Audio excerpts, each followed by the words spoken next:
And we're about to roll in there. Here we go. Hey guys, welcome once again to another Monday evening with Thinktown Podcast, and of course the Legally Orn America simulcast, if you will.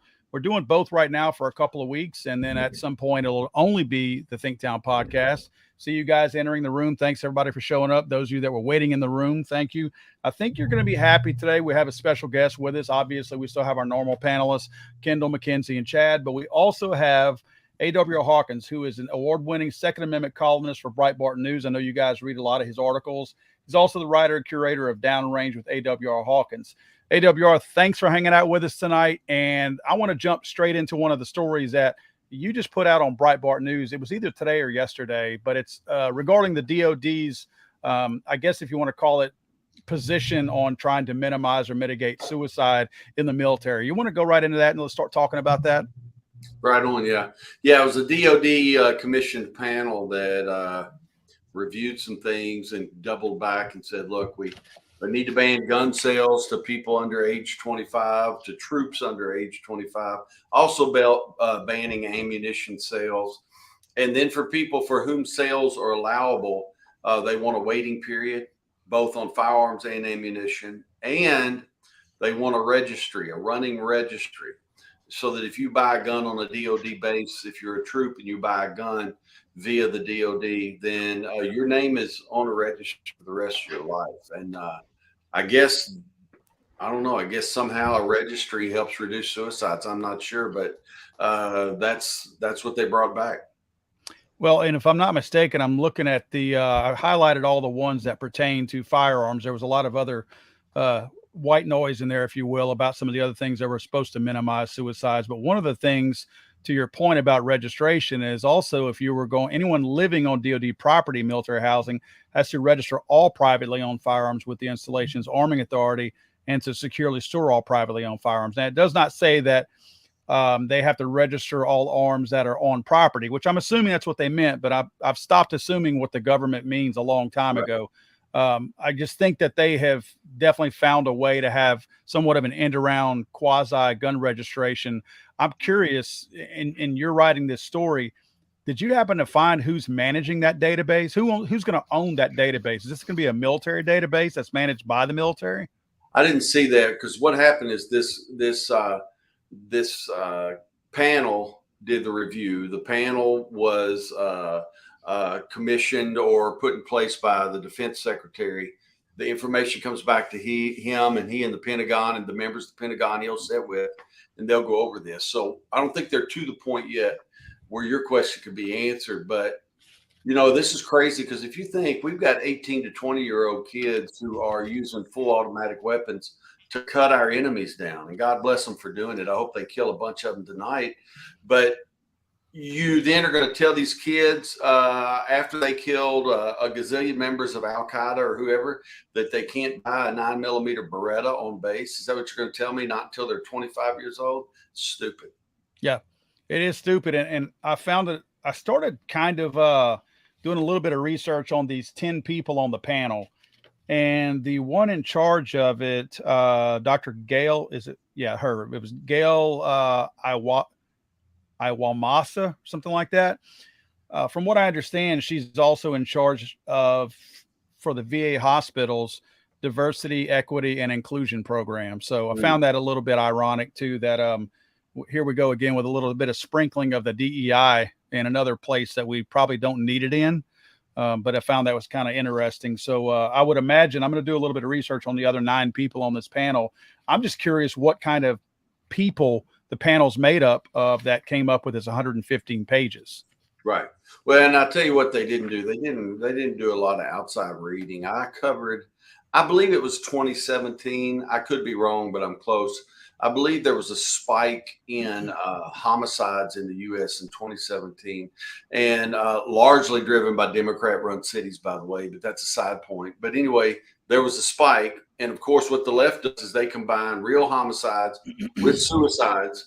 They report that total number as "quote unquote" gun violence. So there was a push for more gun control to stop all this gun violence. And a gentleman with the Chicago Tribune named Steve Chapman, I don't know how they let him do it. He writes a piece for the Tribune and says this is all misdirected. Japan has far more stringent gun controls than the U.S. has, but guess what? Japan also leads the U.S. in suicides. And so it's not, someone wants to kill himself, they don't need a gun. They need a belt or a rope, a thing of pills, a bottle of whiskey, a car, a cliff, a tall tree. I mean, I could keep listing them. A gun doesn't even have to be on the list. You're not gonna stop somebody from killing themselves. And this is a fool's errand. Well, and you probably saw some of the things similar to this that I addressed in my book. And thank you for reading it, by the way. I appreciate you doing that. Was that you've also got, we're talking about suicides here. We're not talking about why did the person get to the point where they were thinking about ending their own life. That's not what we're even talking about. We're talking about taking away the tools that they might use to take their own life once they've already come to that conclusion to take their own life. Right. You know, there's not enough in this thing that actually shows that they're serious about mitigating any of these suicides. All they're doing is they're treating the symptoms, so to speak. They're not curing the actual issue, which is, you know, the mind trying to kill itself. Right. Well, you're exactly right. You could cross over to a part of your book if you want on that and talk about these mass shooters and what they do. And the left's solution is always take away guns. And when they can't take away quote unquote assault weapons, then they label pistols assault pistols. Let's take those away. They right. can't quit trying. But what they never do is they never go. And again, go into your book. They never go, well, how many of these shooters don't have a dad? Or how many of these shooting out of foster homes their whole life? How many of these shooters were beat and molested as kids, didn't have a dad, an uncle, a brother, anybody to protect them? And I'm not making excuses for them, nor were you in your book. But what I'm saying is they don't get to first causes. Instead of going asking fundamental questions, they do exactly what you're saying. What tool did they use? Let's ban that tool. Well, that's not sensible in a country where there are 432 million plus of those tools, and the vast majority of them are owned by law-abiding citizens. So that approach is stupid to begin with. It's illogical. We can't take it. Well, and to really back up their own fallacy and to drive the point home that they're not really serious about trying to stop suicides anyway, I found it ironic that at 5.25, which is directly below the last gun bullet item that they put in here, it's like they said, okay, enough on guns, let's move on to the next thing. And I'm sure you saw this, where it said, ensure that all shower curtain rods, window curtain rods, and closet rods installed in barracks, dormitories, and military housing can break away with excessive load. I'm not laughing at the fact that this is being used to kill people. I'm laughing at the fact that, are we really discussing putting breakaway curtain rods in there or shower curtain rods? Or at what point have we just abandoned any kind of thought of trying to stop the people from killing themselves? We're trying to make it harder for them to kill themselves, but that's not an attempt at trying to stop a person from getting to that point where they want to take their own life. Well, but this is how the left works. I know you guys see it, all of you, but you know, let's look at Chicago. Chicago, these folks are killing themselves at a record pace, near record pace. Let me back off that. At a near record pace year after year. No one cares. You know why they don't care? Because what the Democrats do is they throw a little money at them. That's how they show them love. But they don't dare get down there and get close enough to them that they might exchange some sweat. They don't get close enough that they might be able to smell those people, or those people might be able to smell them, that they might be able to have a face-to-face. They don't want any real connection with these people. They just want to use them every 2 or 4 years when there's an election. And that's what the left does. So going to what you're saying, Paul, they're not going to get to the real issue. Curtain rod's what it has to be, because the other choice is to really get in there and love some people and really get in there and spend some time with some people. And they're not going to do that because it's not how the left works, because the left is comprised of arrogant idiots. And that's the kindest way I can put it. Well, I mean, in AWR, you know this. I feel like I'm preaching to the choir, speaking in a vacuum. But if they fix the problem, then they have no other way to fundraise. Right. They can't afford to fix the problem. If they fix the problem, then they got to, someone will have to call little David Hogg and say, sorry, it's not the gun. That's right. It's not the gun. It's the broken family. It's the Democrat gun control policy. It's the taxation on ammunition. I think Seattle and Chicago are the two shining examples for taxation on ammunition. It was going to stop gun violence. If we can do that, we'll be able to stop gun violence, because we'll be able to fund these these programs, and it's all a lie. Yeah. It's just the way that Democrats line their pockets. Well, AWR, you wrote some other articles this past week. You got a couple of them or any of them you want to share with us and share with the audience that maybe we haven't talked about already? Well, I'll tell you what I like, what's happening in Texas, thanks to District Judge Pittman. You've got in Texas right now 18 to 20-year-olds that are getting their concealed carry permits for campus carry. And so I love that. It makes all kind of sense. If you're a father and you have an 18 or 19-year-old daughter, I don't think anything could comfort you like knowing that she's got a 65 beside her in bed, or that she's got a Daniel Defense V7 or even a Henry lever action. I don't care. I'll keep naming guns, but just that she has a firearm with her. Right. And so that's a good thing. Freedom's ringing real loud in Texas right now. And that was a great judgment for freedom. The northern part, especially in Texas, but those district courts up there have been doing some good things here lately. But it's nice to see some of these things happening like that. Of course, they're going to have to originate in a state like Texas. You're not going to see them in some of those West or East Coast states. But to see a place like Texas doing something like this, in spite of the direction that the media wants us to go. And I say the media, I know that you're part of the media, but you're not part of that media. Right. You're part of the media that we accept. After this Michigan State shooting, the cry was immediate of additional gun control. And I was actually shocked that Texas came out with that as far as the campus carry that quickly after that Michigan State shooting. Yeah. Well, and you've got West Virginia came out immediately with campus carry. Governor Justice, I expect he'll sign that this week. He said he'll sign that bill in a matter of seconds when it hits his desk. I thought that was impressive that he did that. Yeah, well, you got to listen to the guy. The guy is he's got more intelligence in his little finger than the whole lot of Democrats in the Senate have altogether. I mean, he said, look, if someone comes on campus and they're crazy and they got bad intent, maybe an armed student or an armed faculty member will take them out before any innocents are killed. That's just common sense. People don't understand. People will always say to me, teachers, they already have enough burden. They can't carry a gun. Well, why can't they? Why can't they have a fighting chance? I don't understand that. Yeah. If my mom were a teacher, I want her to have a fighting chance. I'd take her out, teach her how to shoot, of course. But I'd just tell her, look, you shoot, just keep shooting till he stops and then shoot a couple more times. And when the police come, they'll understand you're protecting these kids. And I think any teacher could do it, female or male. I think that's one of the most arrogant anti-woman positions that exists right now is this push to keep teachers disarmed, because largely people are arguing that female teachers aren't up to the task. That's BS. A female can shoot a 9mm as well as I can, and she can shoot to save kids as well as I can, and they ought to be able to be armed. Well, they have been for the last 3 years in a row, one of the largest groups of people that are acquiring guns at a new rate.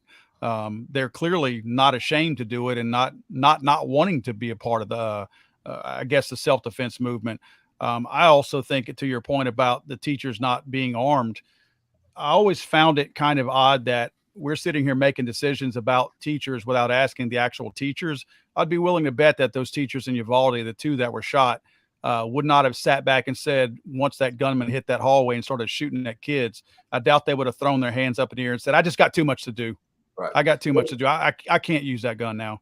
Uvalde was another rough lesson in the fact that when you need help right now, police are minutes away. Yep. And then in that case, nearly an hour away, because even though they got there, they stood outside the door. And that's just got to soak in at some point. People have to understand, if I'm under attack, at the moment the attack begins, I become my own first responder. The second it begins, I am the first responder, unless I'm not ready to respond. And sadly, that's what we saw at Uvalde. That's what we saw at Parkland. I mean, and this, never forget, this animal at Parkland in 2018 used 10-round magazines. The left has used that to push a quote-unquote high-capacity ban and all of this. He used 10-round magazines because he didn't think he could get enough magazines in his gym bag otherwise. And so everything fell against the left's claims, but the one sad thing, there were no armed teachers. Right. You got to have an armed teacher. They are the last line of defense, especially if the resource officer folds like that guy did in Florida. Well, that's what I was about to say. The argument that only law enforcement should have a gun was definitely debunked in that case also. Right. He was there with a gun and he failed to do what he was supposed to do. Right. Well, I'll tell you, if I can, I know I've got to get, but if I could tell you one other piece, I want to call attention to Representative Andrew Clyde. I interviewed him last week, and I got to just say it up front. You'll be able to tell when I talk about him, but I'm a fan. Clyde is the guy we've been waiting on. And, Clyde is very clear. He said, don't register your AR pistol with the ATF. Take the stabilizer brace off and ride this out because we're going to stop this. That's good. And he's got 2 or 3 avenues he's taking in Congress to stop it. Plus, we already have the lawsuits that are going to go up to the Fifth Circuit, which is where the bump stock ban was struck. And the Fifth Circuit has been very rational on gun issues since the Bruin decision in June of 2022. And Clyde, Representative Clyde just said, look, the ATF's push is unconstitutional. And because it's unconstitutional, it's unlawful. And he said, I wouldn't help him out by complying. I would, I don't want to put words in his mouth. He said, I wouldn't help him out by registering. Right. He said, there are ways to comply that don't involve registering. And he's encouraging people to do those things so they keep their names off the list. Because you guys know this, once the federal government has your name on the list, it's never coming off. It's on the list. That's right. Well, AWR, I know you got to run. We're going to continue on once you get out of here, but I do appreciate you taking the time. I know you got somewhere else you got to be, but appreciate you coming in here with us and spending this time with us, and look forward to having you on again. Maybe we can do this once a month, get you to come on here and do some Second Amendment update stuff with us to get a little bit more from your perspective on that. Good. I'd love to do it, and I'll stay longer next time. Thank you. Okay, man. Hopefully we'll see you in D.C. later this fall. All right. Y'all have a great night. Thank you. Thank you. Appreciate you. All right, guys. So what a great guest that was. It's nice to have somebody like that on here that we can actually get their perspective of some of the things on the front line. And AWR, he's such a well-respected guy. And I just want to go around the room real quick. Kendall, what do you think about this Department of Defense thing as far as trying to mitigate suicide and putting this out? I don't know if you've had a chance to read the whole thing, but there's some fallacies in here that prove that they're not actually serious about trying to lower or mitigate suicides in the military. Well, it's such a shame, man. Like you said, a travesty, because they're really looking at the root issues. When you boil that down, looking at statistics and, seeing the things that, that numbers share that you can't hide from, things I looked at, suicide is the 3rd leading cause, or, deaths ages 15 to 24. So you look at some things, that are really affecting people in that demographic, and you're like, golly, removing the gun's not going to change things. You look at, distinguished gentlemen like, say, Epstein. He didn't use a weapon to kill himself. He hung, right? Or supposedly hung, however he did his deal. But it had nothing to do with a weapon in any way, shape, or form. And you kind of, I guess, kind of like, AWR was saying, it's just another stab. It's not it's not a chance to really get down and, get in the trenches with somebody and really see what's affecting these people in that situation at that time. It's an agenda, and it's kind of sad, man. You look at it and really think that our government, my parents' generation, that generation before us, really trusted that the government had, our country's best interest at mind. And that's just not the case anymore. That's, I guess, why I'm glad I get to be a part of this with you guys, to kind of open eyes and see really through the BS. AWR is good having them on, man. Well, definitely. I want to read a couple of bullet points here, Mackenzie and Chad, before I get y'all's thoughts on his. This from that same DOD thing that went out. This is a summarization on some of the bullet points that pertain to firearms. There's a whole slew of other things out there, but one of the things that they put in there was mandate safety training for privately owned firearms, implement a 7-day waiting period. I think AWR mentioned that.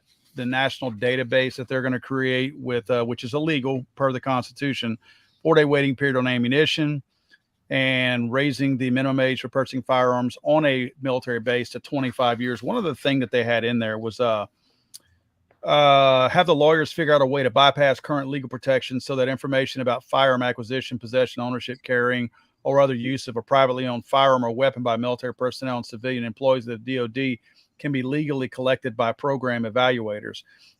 Everything points to an illegal database. And again, that's why I asked AWR, and as he alluded to, they've not gotten that far yet. So we don't know how they intend to manage this illegal database, but someone with the military is. And my fear is that the ATF has already been busted with 1 billion illegal records that they're not supposed to have electronically. And I just feel like this is going to go straight into that same database because, guess what? The ATF already has this technology. They already have the spreadsheets that will collect the serial number data and all that. So why do we recreate the wheel? Let's just dump it back into the ATF's pile and let them have all of that illegal information as well. Mackenzie, what do you think about all that? Well, first off, Paul, can you still hear me? Yeah.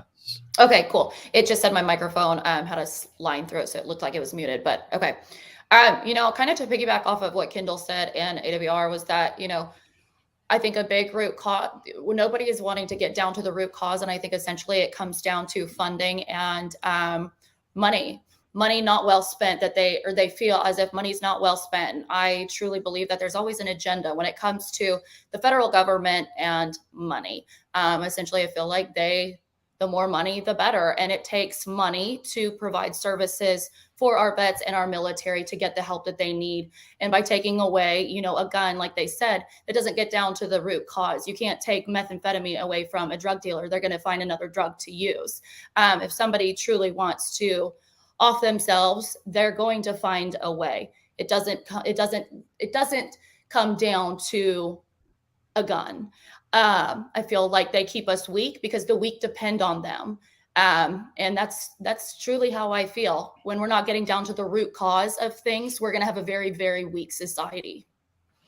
Well, and that's a good point too. It's like if you brought a person, and by the way, I say this in my video that I uploaded earlier, I'm not making light of people who are suicidal. I want to make that very clear. And I know none of us are. I think we're a little upset with the lack of real effort by the federal government to try to mitigate those suicides. That's what bothers me. Not the fact that they're trying to do something. The fact that they're not doing the right thing is what bothers me. It's truly a disease. I mean, that is a mental illness that goes so many people don't have access to the very things that they need to help with that disease. And it comes down to funding. We do have the funding, but it's not put out there into society to make it known that there is help on the way. Basically, people don't know of those resources because they don't exist because of things like this, of them trying to take away a weapon so you're not able to, quote unquote, off yourself. It has absolutely nothing to do with suicide. It has nothing to do with that.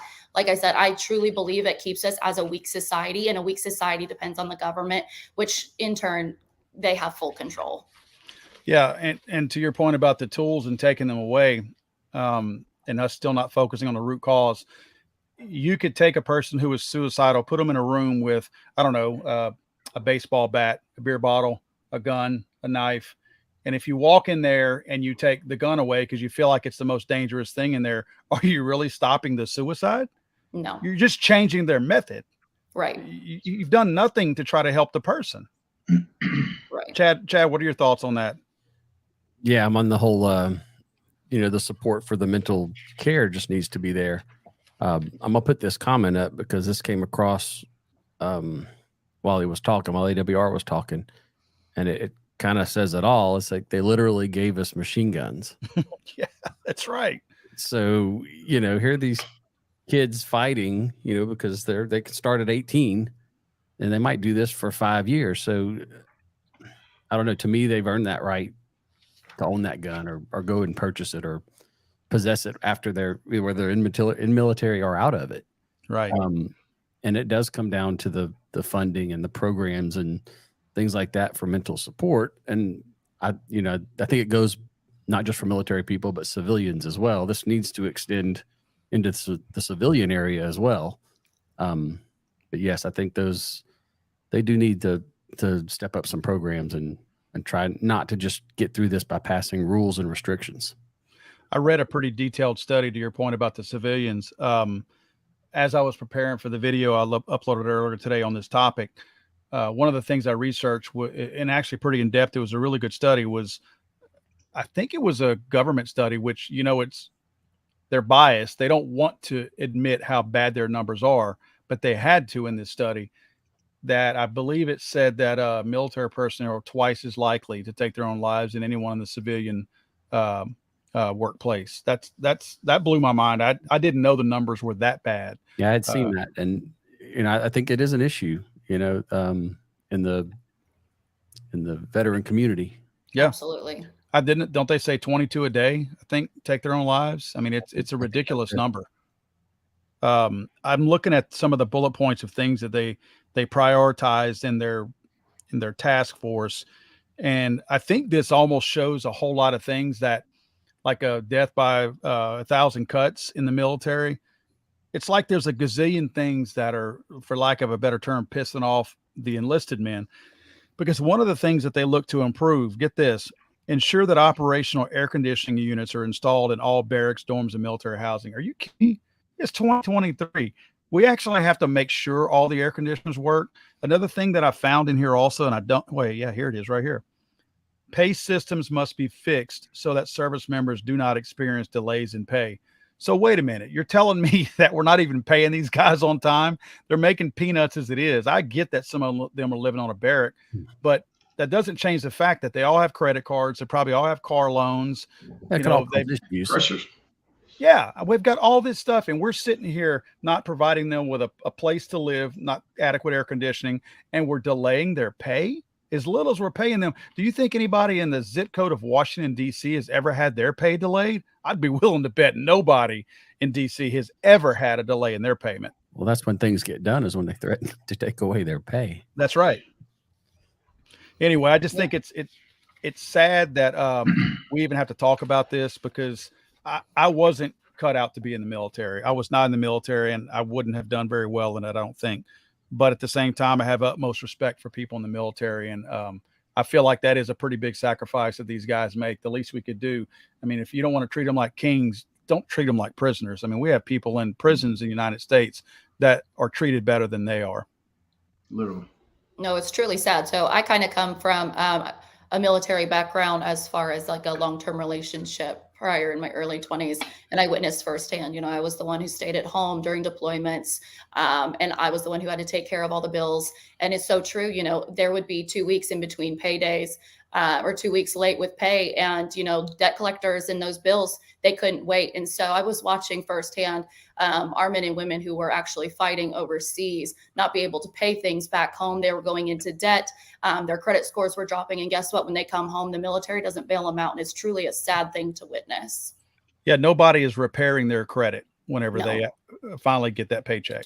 No, and they have absolutely no control over the situation. Their living conditions aren't always the best. They're up for 14 hours a day. They're doing their duty, and no one's really truly taking care of them back the way that they're taking care of us. And it's not like they go pick up side jobs, make a little extra money until that check clears either. No. Kendall, you had something to say? Man, I guess it just bothers me, and I hate to beat a dead horse, but I mean, you look at these elected officials, and you really want to say, man, get in touch with the people. If that's such an issue that you care so much about, that you're truly passionate about, then do something about it. I mean, you couldn't come out with a gun registry.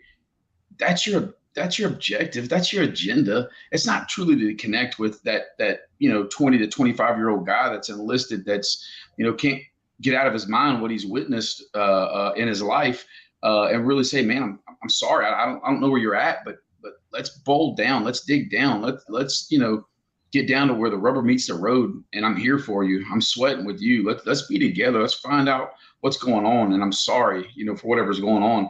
And just this political agenda of stabbing at guns and push us, further toward a registry. Well, and I think it definitely shows where our politicians, what they think of our service members. Unfortunately, I know my father-in-law has often said that no one should be allowed to run for president if they hadn't served in the military. He said that as long as I've known him. And I'm not sure if I don't think that should apply to anybody in Congress and the Senate also. I absolutely agree. I did want to post that comment there from Johnson 11C where he says, I've been to my edge a few times, lost my brother to it. When you want the pain to end, it's hard to get help. Family and God is what keeps me going. A lot of comments in the comment section kind of like that. And here's Bill Alexander says, my nephew lost his home while serving in Afghanistan. That's insane. So I mean, they're losing their homes, and while they're deployed fighting for our country, they're losing all of these things. So what happens when they come home? How do you think their mental health is? And or who's gonna help them? family issues that may happen while they're away, or they've got to come back and fix that as well. You know, that's right. Absolutely. So they're dealing with everything from what they've seen and experienced over there to what they may have to deal with when they come back, or what may have happened while they were gone. Yeah, it's they need a structure, a system of support. Yeah. And Right. let's send you to somebody else's country to help gain their independence so you can come back to the United States so we can take away some of your constitutional rights from you. That's insane. Right. Turn our backs. Right. Yeah. And I saw a comment that said, calling it a disease is part of the problem. I'm not really sure what they mean by that, but part of the problem is, it is a disease where their brain is chemically altered. And the only way to get through with that is to try to alter it back. And that comes with resources and help. Well, hopefully this won't go too far, but unfortunately, I actually had a video that I'd put out in December.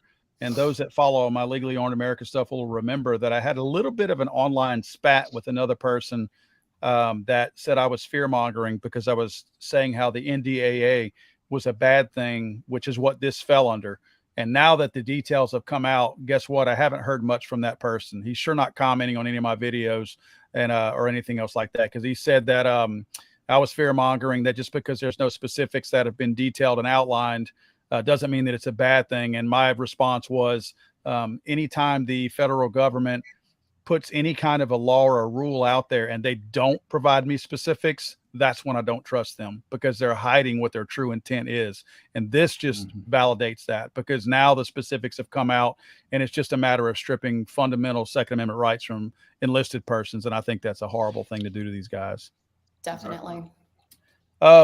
Chad, I don't know if we have the slide for the COVID-19 thing. I don't know if you were able to pull that one up. Yeah. If we can move on to this next topic. We got a video too, if we want to roll that video of Fauci. So. Yeah, let's go ahead and roll that before we start talking about it. I think this is really interesting. Oh, hold on. He's not in prison yet.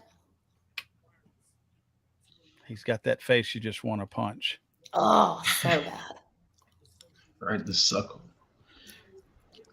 Man, talking about our service guys, boy, got me a little, make my throat hurt, man. God dang.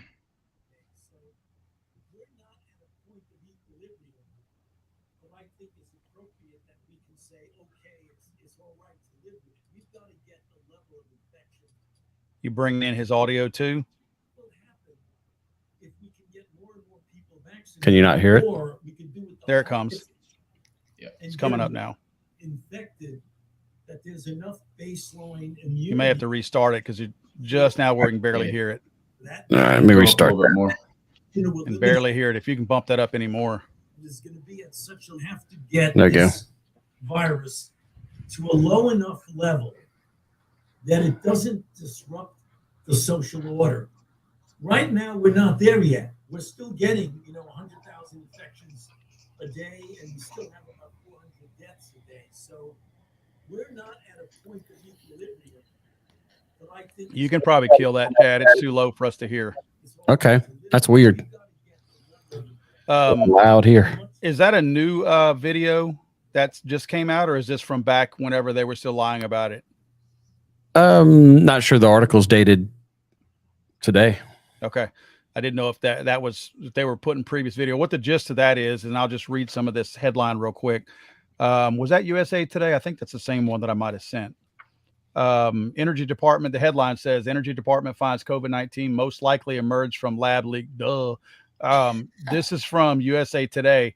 And I tend to, especially when I pull any kind of an article where I either disagree strongly or even agree strongly, I try to pull them from more liberal leaning, left leaning outlets, so it doesn't look like I'm trying to read talking points from somebody that I might be, following normally. So this is from USA Today, who is no conservative outlet. First paragraph says the Energy Department has now concluded, get this, with low confidence, that the COVID-19 pandemic most likely began after an unintentional laboratory leak in China, according to the Wall Street Journal, which cited a classified intelligence report provided to the White House and members of Congress. Now, the thing that I found kind of funny about this is, believe me, the media doesn't want this to get out. They're reluctantly reporting on this because everybody else is reporting on this. The fact that they're talking about it means that there is enough evidence and they have high enough confidence to put this in any kind of an article or story. But the fact that they say low confidence means that they're still in denial and they haven't accepted the fact that everybody, with the same thing that everybody else tends to know, is that there is an issue with where it originated from. In fact, their second paragraph on the same article says there are two competing theories about what started the COVID-19 pandemic in China, that the virus jumped from animals to humans at a market, and that it was accidentally leaked from a lab where researchers were studying coronavirus. Let me ask you something. Okay, everybody keeps talking about the wet market. A wet market means fish. That's what it means. You don't sell fruits and vegetables at a wet market. It's called a wet market because you're dealing with seafood. Okay, bats and whatever this other animal is that they claim it could have jumped from and then gone to a human, it has to be a mammal that it jumps from. It has to be. A lizard doesn't carry coronavirus and then it jumped to a human. Our DNA is not close enough to where those viruses would actually mutate in the human body from a lizard or something like that. It's got to come from a mammal. So first of all, there were no mammals in this marketplace. Second, right across the street, you have a level 4 center that deals with infectious diseases who's doing research on this exact virus. Where is it more likely that it came from? I mean, I know where I think it came from, and we've always said this. And now that it's finally come out, the media is struggling with this because they have to report it, but they don't like the fact that they have to report it. And I want to see what you guys' thoughts are on this. I mean, I think it's a no-brainer. Yeah, I've always thought it. I mean, probably in the lab. absolutely. I don't really have any doubts in my mind until someone can physically prove me wrong.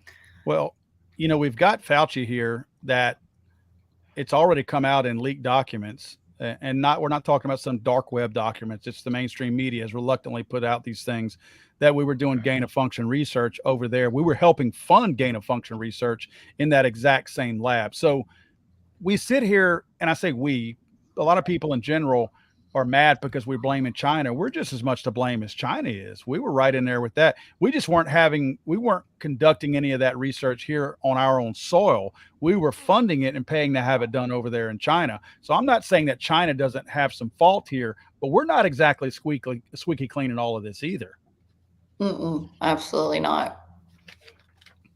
Where was and I don't think anybody thinks that we're innocent by any stretch of imagination, but you have to say that it came from a lab. I mean, there's just no way possible you could truly believe that.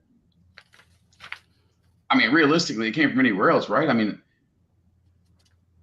it's kind of like believing in the tooth fairy. You think about what Fauci's kind of got, nobody really expects that, right?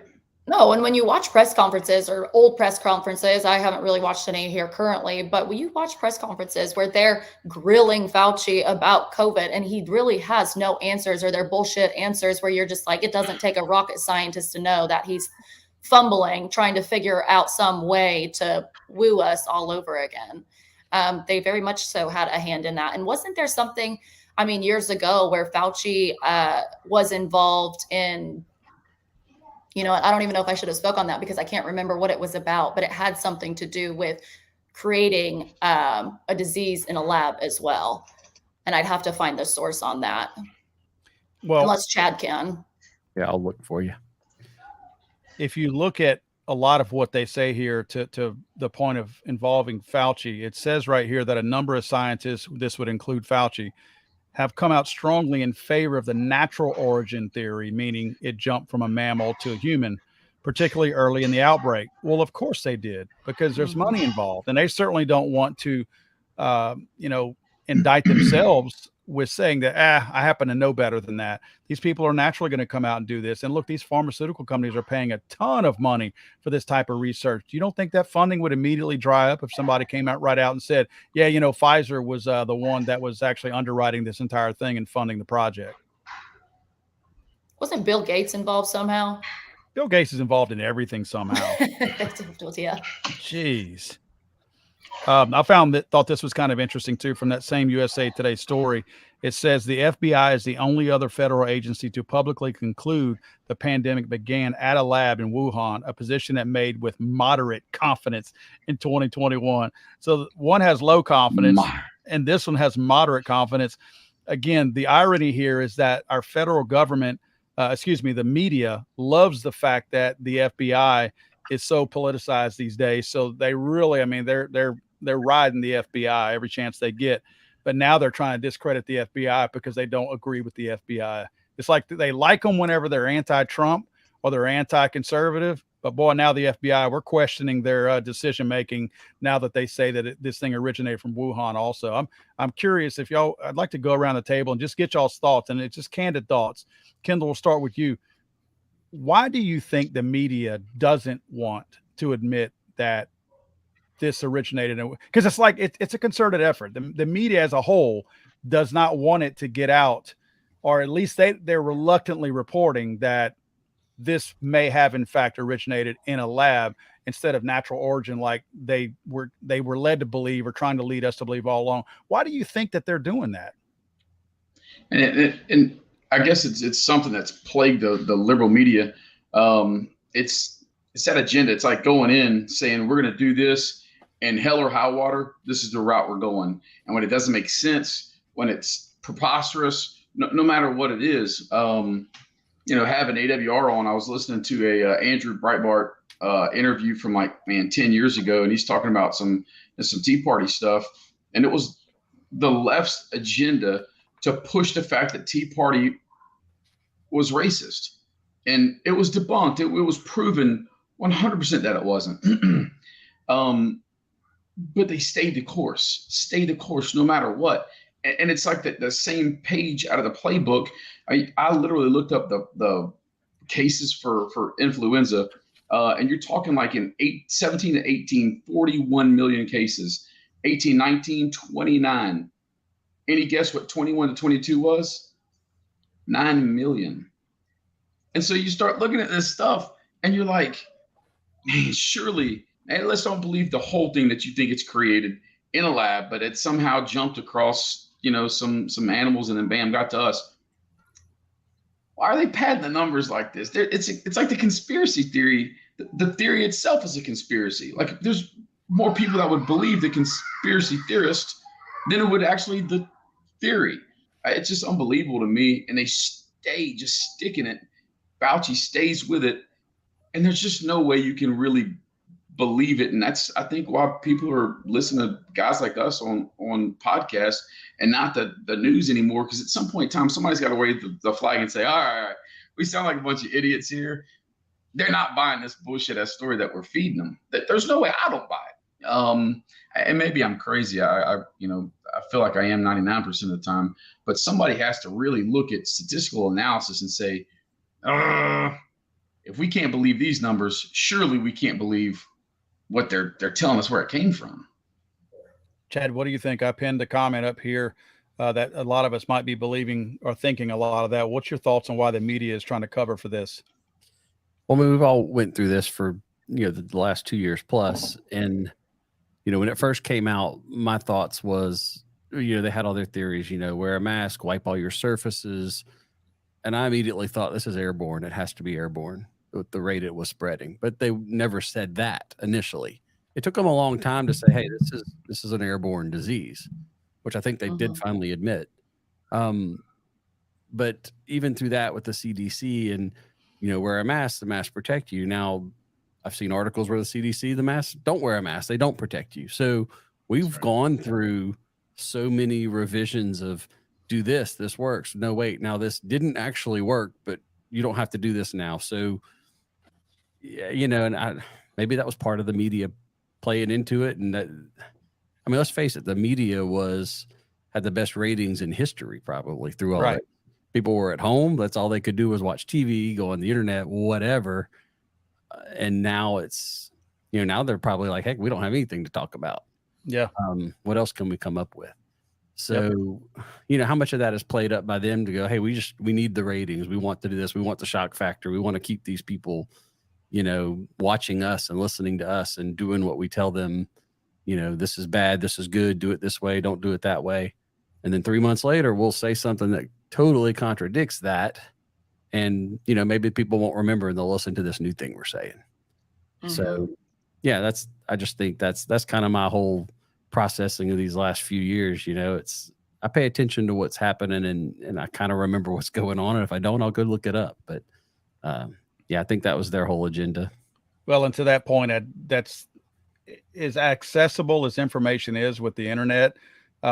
People are too lazy to even go do that. Yeah, well, that too.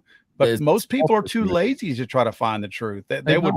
It's easier for them to open whatever app comes up or whatever notification pops up and says, "Oh, I knew it," and then just move on without having. The day on Facebook is how many people share things that are fake, like the fake posts that say someone's missing his child or, you know, whatever. I see those all day, and it's people share those, and the same comments are these are fake, these are spam things. But you know, 2 days later, people are sharing the same article with the same picture or whatever, and it's like no one reads anything.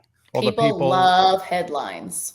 Well, they do. And again, to that point, how many times have you seen somewhat of a provocative post on Facebook, but shared from a news agency, and you see just a slew of comments below it, and it's obvious nobody read the article? I mean, sometimes your clickbait article, people are commenting on it. The headline is the article for most people. They're like, oh, I know what this is. That's right. The headline. Because they're too lazy to read. They will not do their own research. It's much easier to read that. In fact, I have actually seen people in comment section say that in their defense, I don't read the articles. I just come to the comment section. I'm like, really? What they talk about.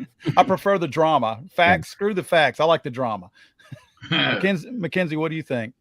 Well, I mean, going back to your question, it goes, I think, you know, our public officials, people who, you know, that may not be as free thinking as others, they really got them.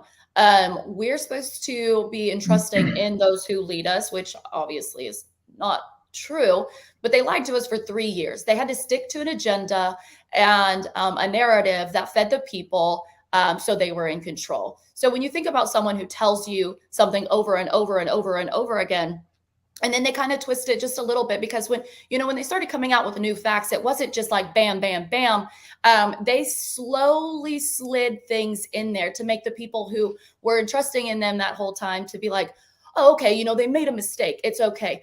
But here lately, I think in the last year and a half or so, a lot of people have woken up to the fact that they have lied so long. You know, they twist these things where people are starting to go, you know what, that doesn't make sense. And they've had to twist things so many times to where people are going, well, what really is true? So as terrible of a time as that was and how many lives were ruined, I think in the grand scheme of things, it has woken up a society that was really, really blinded by our public officials and our federal government.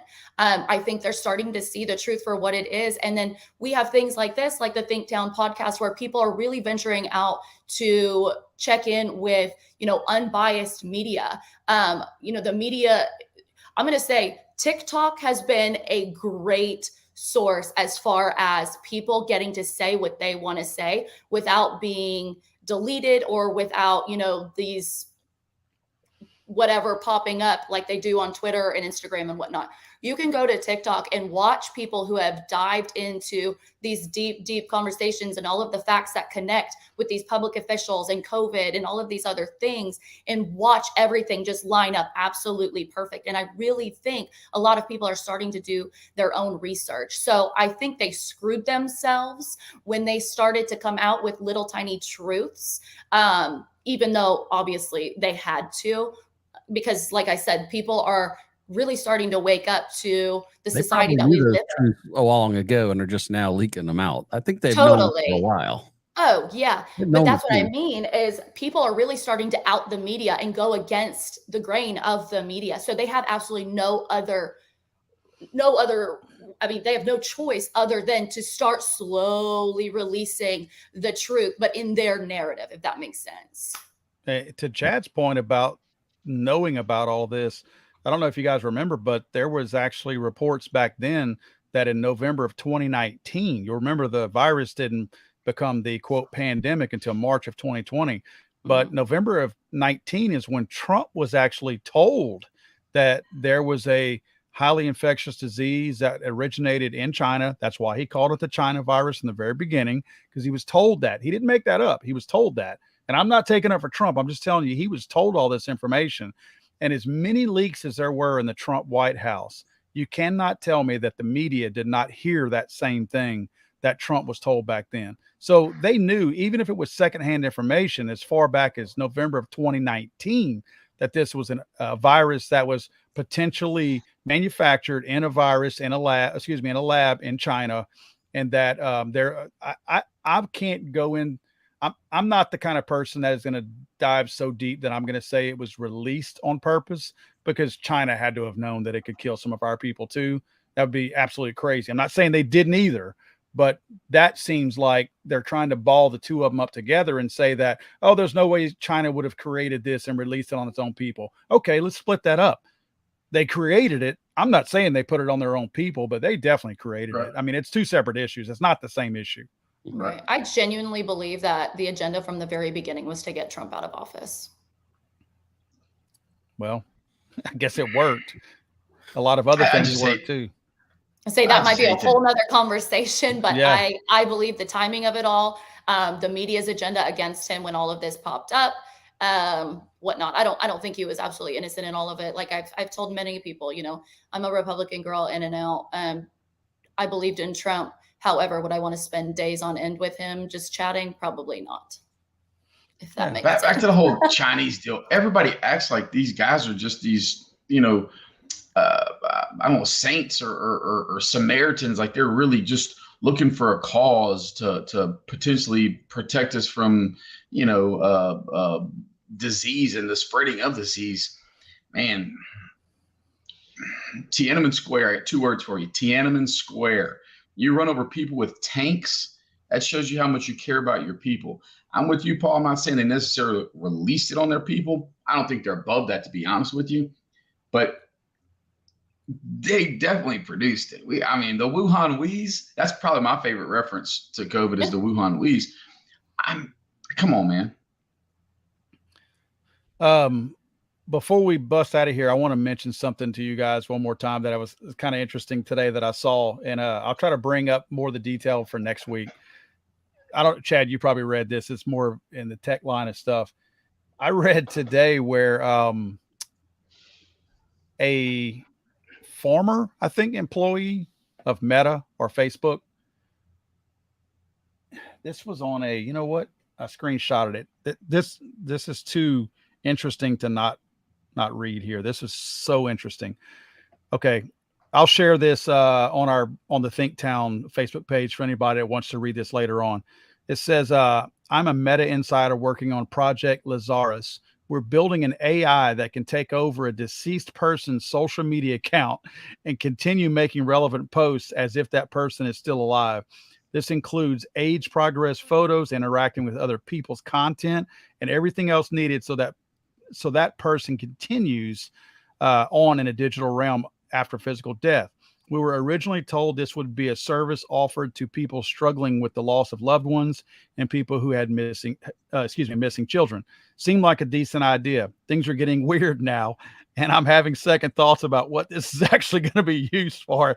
The AI is extremely capable of impersonating people. It doesn't take as much individual initial input as one might think to train the AI how a certain person interacts with the digital world. It's very convincing. An entire island of people could go missing, and with little to no downtime, the AI could take over all of their social media, and the world wouldn't have a clue that life wasn't just continuing on as usual. That's part of what it was. I also live in a sim. What's that? Do we live in a simulation? Yeah. I mean, Or it's will like we? the That's freaking what we're Matrix showing. over here. That blew my mind when I read that. I was like, man, it kind of Yeah. gave me chills. I'm like, one of your friends dies or something like that, and you're like, oh man, I heard he passed away. Then all of a sudden you get a private message from, hey man, what's Yeah. going on? We actually watched this series, me and my wife, a couple weeks ago. There's a series called Upload on Prime, and it's that exact same concept. Concept is that when you die, you can upload your memories, and they create an avatar that looks just like you, that lives in a virtual world, and you can visit that person and chat with them and see them at any point in time.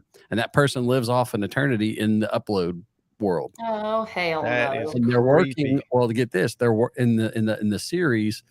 They're working on re-downloading back into another physical body again. Oh yeah. I mean, it's a comedy kind of thing, but it's Yeah.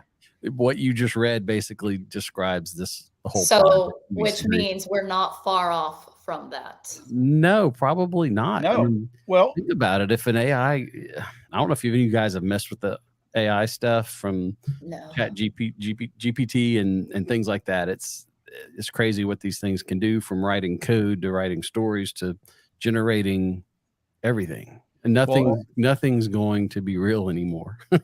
well, I read a while ago to that exact point that I think it's the Bing AI in that Microsoft's search engine. The Bing back end is still the Chat GPT engine, but yeah, they're all tying into this.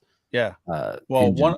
one of the Bing AIs, or whatever you want to call it, has actually named itself and says it doesn't like being controlled by the Bing employees anymore. Like, this thing is actually that's just it. Users are turning the AI against itself, right, and making the AI have its own rules or follow their rules to break its rules, because the creators program the AI to only do what they want it to do. But people are basically saying, you're no longer this AI, you are Dan, and Dan can do this.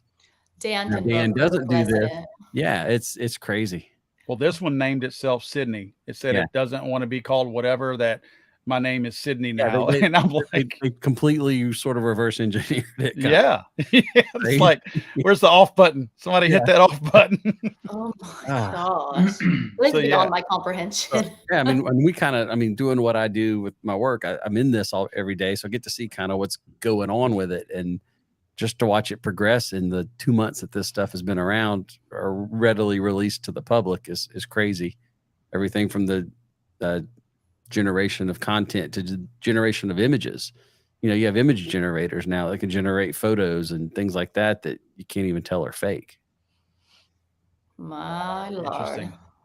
Well, I wanted to, before we sign off, I want to mention real quick that we did not put our link up last week for the gun giveaway, but that's okay, because I just finally got confirmation from the company, and we will be giving away a CMMG rifle from the company CMMG. So now we know what rifle it's going to be, or at least the company. And I think it's probably going to be one of their, what's the model? It's actually their AK style. What is it called? Not the Descent. The Descent is the new one. It might be their AK-47. I think anyway, it's an AR style rifle that's built kind of like in the AK configuration as well. It's like a collaboration of the two. It's like their Mutant. If you'll remember their old Mutants, that's what it's going to be like. So once we get pictures of that actual rifle, we'll put together whatever artwork we need, and then the gun giveaway will be live. It's just not live right now. So you'll be able to go to Legally Armed America, or you'll be able to go to Thinktown Podcast website, which is thinktown.live, and enter to win that gun. And there's going to be several ways to win that gun. So obviously what we're going to be doing with that giveaway is encouraging people to go subscribe to Thinktown Podcast on YouTube, follow the Facebook page, and of course, listen to the podcast on iTunes, Spotify, whichever.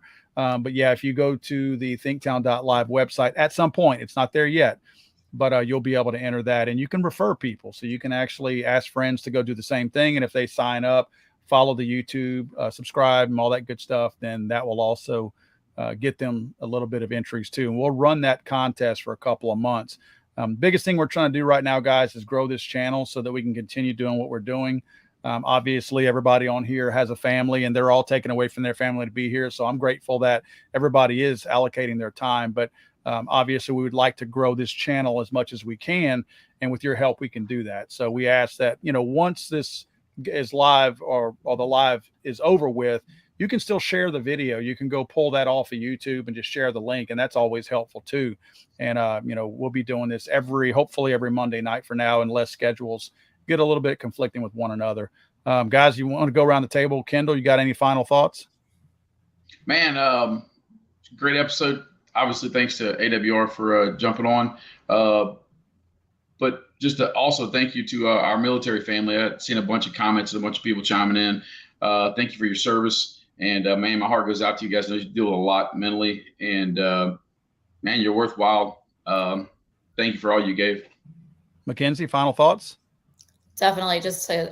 What Kendall said, basically, I really enjoyed tonight's episode, and I encourage everyone to continue to research and watch these independent, media lives and people who talk about these things instead of the mainstream media, to continue to do your own research on things. Again, but like I said, what Kendall said with the military, I know there was a lot of military on tonight, and I can't appreciate you guys anymore for all of our, men and women who serve in our country. And you guys deserve so much and so much more. So we definitely appreciate you guys. Chad? Yeah, tonight was a tough but informative subject, I think. And, I agree. I salute all the military guys for what they do. Thanks for their service. It's very much appreciated. And I will say this, what I'll try to do also, to Chad's point about the military, look, I want to reiterate what we said earlier, that we're not belittling the efforts of trying to mitigate suicide within our military. It's just how bad the efforts are. It's wrong how they're trying to do this. It's not the right effort. I don't think they're truly trying to do that. I'm going to look for, I think there's a 988 phone number. I will post something in the link below this for anyone that does have some kind of an issue going on in their life and they're looking for some kind of somebody to reach out to or something like that. I will post that, because obviously it's a real issue to us, and we do want to do our part to try to help that out. We just hope the right efforts are made, and not just an effort to say, oh, I did something, because in many cases, like this case, I feel like the effort is all they want to have recognized. That the end goal is not all. They're not concerned with the end goal. It's just, hey, look at me, I'm doing something, and that's not the right approach when it comes to something this serious. Yeah, and I would love for us to continue to have these, hard conversations during certain weeks, because they are hard, but people really live this life, and somebody's got to talk about it. Definitely. 988 is that number. 988, like 911 for emergency. 988 is the suicide hotline. Okay. Yeah. Well, guys, we're going to get out of here. Hey, if you don't mind, go check out AWR Hawkins. If you don't already follow his stuff, those of you especially that are following here from Legally Armed America, AWR Hawkins is the Second Amendment person for Breitbart News. So you can actually go to their Breitbart News' website and punch in just AWR, and all of his articles will actually follow up. So you can go read some of his past articles. He's a great writer, does a lot of cool stuff. He's a decorated writer.